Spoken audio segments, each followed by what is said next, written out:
Ne e shpërdorojmë kohën pa e kuptuar.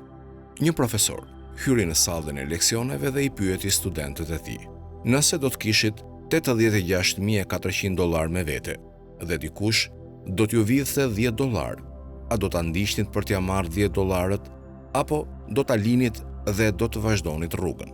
Të gjithë studentët u përgjigjen: sigurisht që do ta lëm dhe do të mbajmë $86,390. Profesori tha: në fakt, shumica e njerëzve bëjnë të kundërtën dhe të gjithë humbasin $86,390 për $10. Studentët thanë: kjo është e pamundur, si dhe kush e bën atë? Ai tha: në realitet, 86,400 është numri i sekondave në një ditë.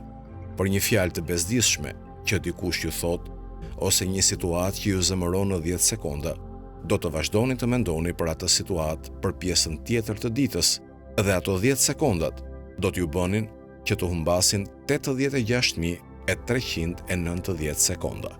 Prandaj, mos lejoni që një situatë apo një fjalë negative t'ju sprapse energjinë, të menduarit dhe të dobësoj vendosmërinë tuaj për pjesën tjetër të ditës, sepse koha është më e shtrenjtë se pasuria.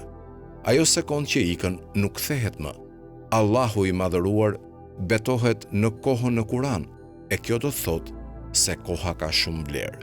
Pasha kohën, me të vërtetë, njeriu është në humbje, përveç atyre që besojnë dhe bëjnë vepra të mira, i këshillojnë njëri tjetrit të vërtetën e i këshillojnë njëri tjetrit durimin.